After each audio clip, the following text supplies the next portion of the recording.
Ketika dunia menatap Gaza, medan pertempuran lain justru membara di Laut Merah. Tapi ada yang berubah, dan Israel mulai merasakannya. Dulu, setiap roket yang mengarah ke Israel dijawab dengan dentuman dukungan dari Amerika Serikat. Kini, suara itu makin pelan, bahkan nyaris hilang. Amerika Serikat mulai menarik mundur kapal-kapal perangnya dari Laut Merah, membuat pasukan Houthi justru melangkah maju.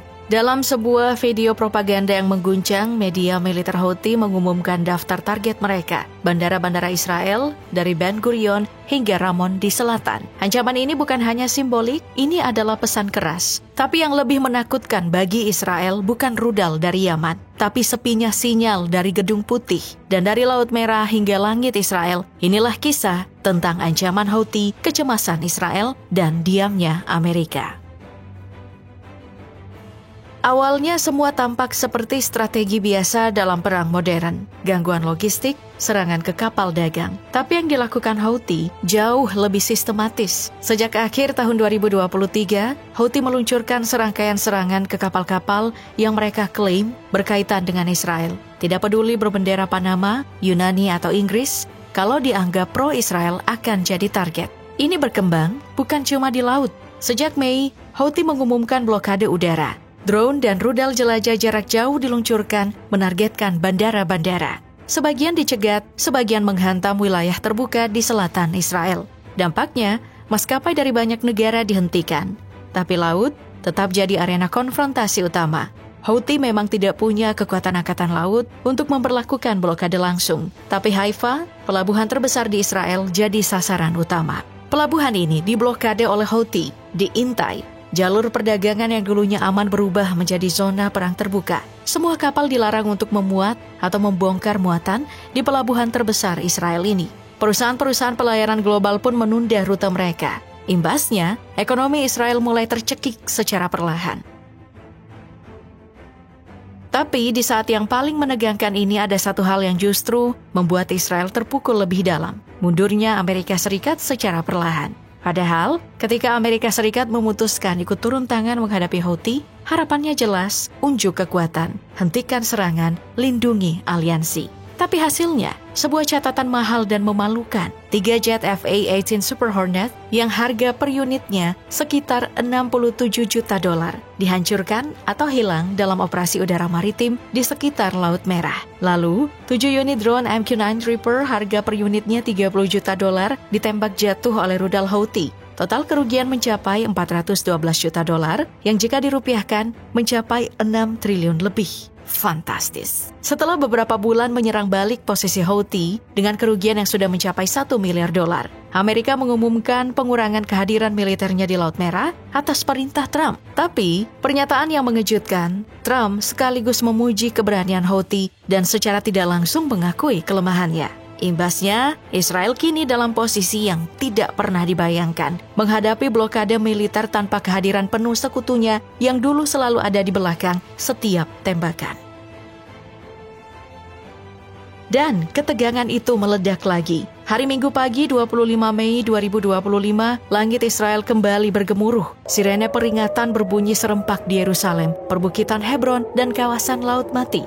Satu rudal balistik diluncurkan dari wilayah Houthi di Yaman. Sistem Iron Dome dan Arrow memang berhasil mencegatnya, tapi serpihannya jatuh di tepi barat, memicu kepanikan di permukiman sekitar Hebron. Target Houthi? Bandara Ben Gurion. Lagi, lokasi yang sama yang mereka klaim coba hantam dalam serangan sebelumnya, yang artinya juga, ini adalah serangan kelima selama bulan Mei.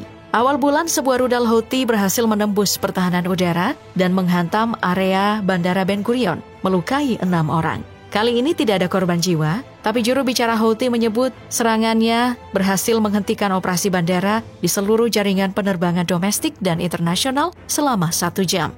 Bukan cuma serangan rudal, sekitar seminggu sebelumnya, Houthi juga melakukan serangan drone menargetkan 2 lokasi di Jaffa dan Haifa. Tak butuh waktu lama bagi Israel untuk merespon. Dalam hitungan jam setelah drone dan rudal Houthi kembali mengancam wilayahnya, Israel mengirimkan pesan yang tidak bisa diabaikan. Targetnya fasilitas militer Houthi di Sarif, sebelah utara ibu kota Yaman, Sanaa.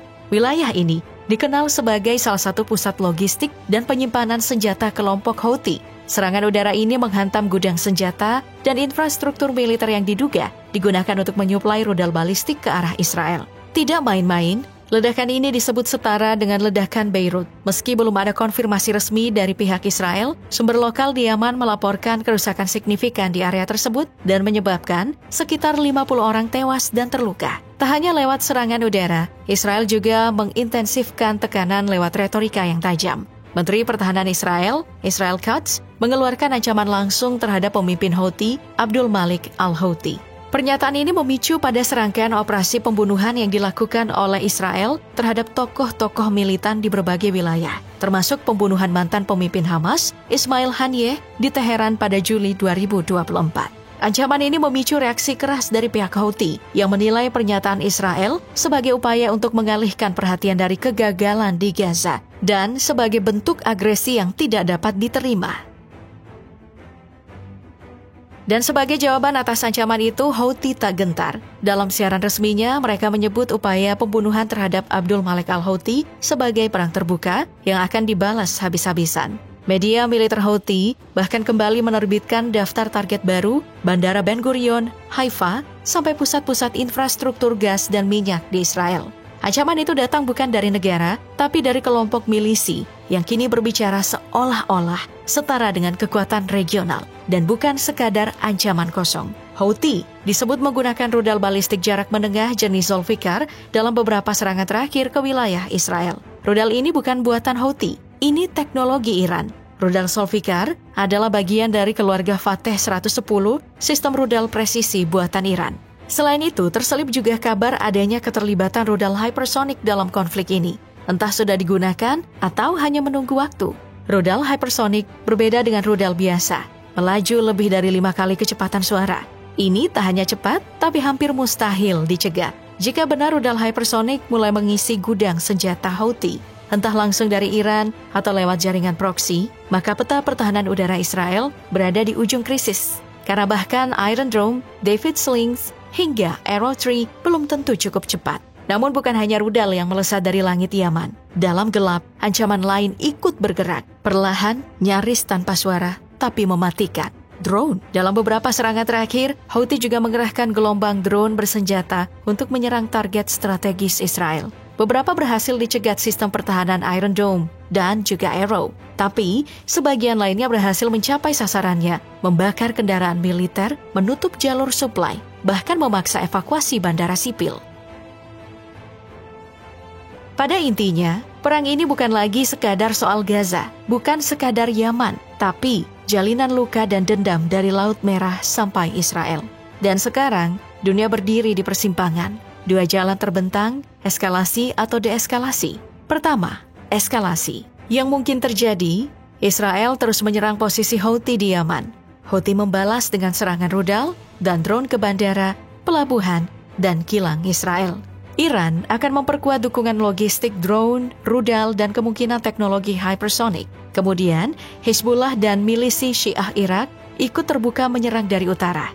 Sementara Amerika Serikat terpecah antara dukungan Israel dan tekanan domestik untuk tidak memperluas perang. Dan jika eskalasi tak terbendung, bukan tak mungkin Laut Merah berubah menjadi kuburan kapal dagang dan langit Israel jadi ladang rudal lintas batas. Tapi jalan kedua adalah deeskalasi, mundur satu langkah. Bukan untuk kalah, negara-negara Teluk mendesak gencatan senjata melalui saluran diplomatik. Amerika Serikat menahan Israel untuk tidak memperluas serangan ke Yaman. Iran bermain aman, tetap mendukung Houthi tapi tidak turun langsung. Houthi menahan peluncuran rudal sebagai tawar-menawar politik. Negosiasi dibuka untuk pembatasan jalur laut dan udara demi bantuan kemanusiaan. Tapi jalan damai bukan tanpa harga. Bagi Israel, itu berarti menerima ancaman agar tetap bisa eksis. Sementara bagi Houthi, ini berarti menunda perang yang mereka anggap suci.